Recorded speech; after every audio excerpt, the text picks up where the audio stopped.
Ornaments of gold, Zukhruf. In the name of God, the most gracious, the most merciful. Hamim. By the book that makes things clear, we have made it an Arabic Quran so that you may understand. Truly, it is inscribed in the original book, in our keeping. It is sublime and full of wisdom. Should we withdraw the admonition from you because you are a people far gone in transgression? We have sent many a prophet to earlier peoples, but whenever a prophet came to them, they mocked him. So we destroyed those who were mightier than these. Such was the example of the earlier peoples. If you ask them, "Who has created the heavens and the earth?" they will surely answer, "The Almighty, the All-Knowing One has created them." Who has made the earth a cradle for you, and made thereon paths for you, so that, hopefully, you may find your way? It is He who sends water down from the sky in due measure. We revive dead land with it, and likewise you will be resurrected from the grave. It is He who created all living things in pairs, and gave you ships to sail in, and beasts to ride upon, so that you may sit firmly on their backs. Then once you have mounted them, remember your Lord's favor, and say, "Glory be to Him who has subjected these creatures to us. We would never on our own have subdued them, and to our Lord we shall surely return." Yet they make some of His servants partners in His divinity. Man is clearly ungrateful. Has He then taken daughters out of His own creation and chosen sons for you? When any of them is given the news of the very thing which he himself has ascribed to the All-Merciful, his face darkens, and he is filled with grief. Do you ascribe to God one who is brought up among ornaments, and who cannot produce a cogent argument? They consider the angels, God's servants, to be female. Did they witness their creation? Their claim will be put on record, and they will be questioned about it.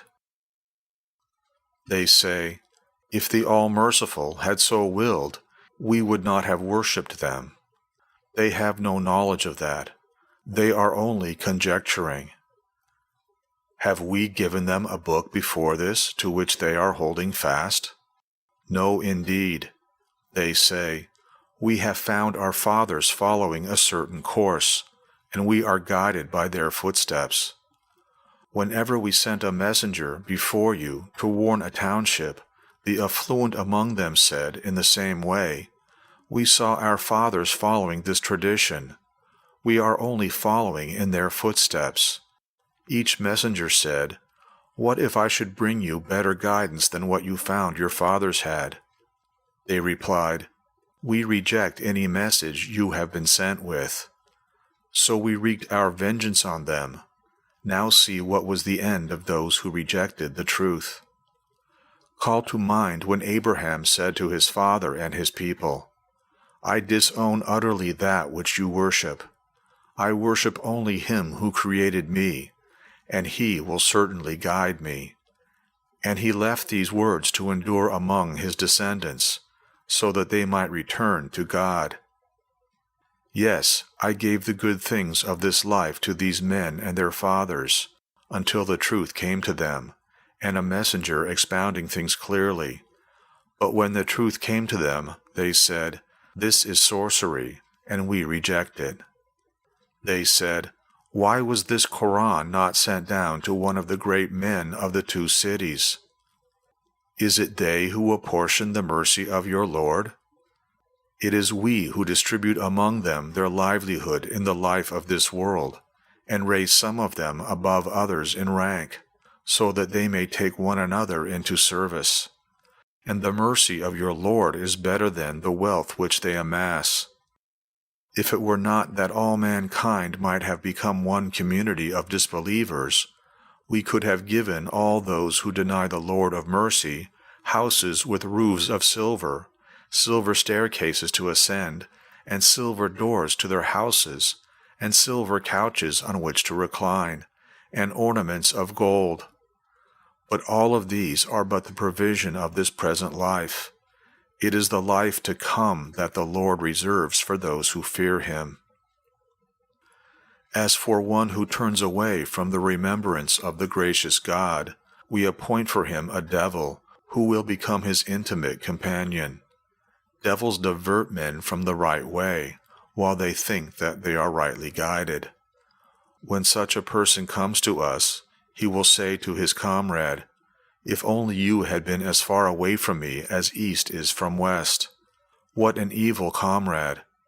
It will be said to such a person, "You have done wrong. Having partners in punishment will be of no avail to you today." Can you, prophet, make the deaf hear, or guide either the blind or those who are in manifest error? Even if we take you away from the world, we shall surely take vengeance on them, or we shall show you what we have promised them, for surely we have complete power over them. So hold fast to the book that has been revealed to you. You are surely on the right path. It is certainly a reminder to you and to your people, and you will soon be called to account. Ask those of our messengers whom we sent down before you, did we ever appoint gods to be worshipped besides the Beneficent One? We sent Moses with our signs to Pharaoh and his nobles. He said, "I am the messenger of the Lord of the universe." But when he came to them with our signs, they ridiculed them, even though each sign we showed them was greater than the previous one. We afflicted them with torment so that they might return to the right path. They said, "Sorcerer, call on your Lord for us by virtue of his pledge to you.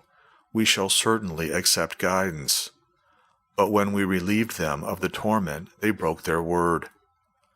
Pharaoh called to his people, "My people, is the kingdom of Egypt not mine? And these rivers that flow at my feet, are they not mine? Do you not see? Am I not better than this contemptible man who can hardly make his meaning clear? And why have not armlets of gold been bestowed on him? And why is there not a train of angels accompanying him?" In this way he fooled his people, and they obeyed him.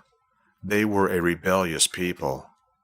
Then, when they provoked our wrath, we took revenge on them, and drowned every one of them. We made them a precedent, an example for latter peoples. When Jesus, the Son of Mary, is held up as an example, your people raise an outcry on this, saying, "Are our gods better or him?" They cite him only to challenge you. They are a contentious people. But he was only a servant we favored and made an example for the children of Israel. If we had so wished, we could have appointed angels in exchange for you to succeed you on the earth. He is a sign of the hour. Have no doubt about it. But follow me. This is a straight path. Do not let Satan bar your way. He is truly your sworn enemy. When Jesus came with clear signs, he said, "Now I have come to you with wisdom, in order to make clear to you some of the things about which you dispute. Therefore, fear God and obey me. For God, he is my Lord and your Lord, so worship him. That is a straight path." The various factions among them differed. Woe then to those who did wrong. They will suffer the punishment of a painful day. Are they merely waiting for the hour which will come upon them suddenly and take them unawares? On that day, friends will become each other's enemies, except the righteous. O my servants, you need not fear this day, nor shall you grieve. Those who believed in our revelations and surrendered themselves to us, enter the garden rejoicing, both you and your spouses. Dishes and goblets of gold will be passed around them with all that their souls desire and their eyes delight in. There you will remain forever. This is the garden which you will inherit by virtue of your past deeds, and there is abundant fruit in it for you to eat. As for the evildoers, they shall endure forever the torment of hell, from which there is no relief. They will remain there in utter despair. We have not wronged them. It was they who were the wrongdoers. They will cry, Master, if only your Lord would put an end to us. But he will answer, No, you are here to stay. We have certainly brought the truth to you, but most of you have an aversion for the truth. Have they determined upon a course? Then we too are determined. Do they imagine we do not hear their secret talk and their private counsels? On the contrary, our messengers are at their sides, recording everything. Say, if the All-Merciful had a son, I would be the first to worship him. But, exalted be the Lord of the heavens and the earth, the Lord of the throne. He is far above their false descriptions. So leave them alone to indulge in vain discourse and amuse themselves until they come face to face with that day which they have been promised. It is He who is God in heaven and God on earth. He is the wise one, the all-knowing. Blessed be He who has sovereignty over the kingdom of the heavens and the earth and all that lies between them. He alone has knowledge of the hour, and to Him you shall be returned. Those whom they invoke besides God have no power of intercession, only those who bear witness to the truth, and they know. And if you ask them who created them, they will surely say, God. How then are they turned away? The prophet has said, Lord, truly they are a people who do not believe. Then bear with them, O Muhammad, and say peace. They will soon come to know.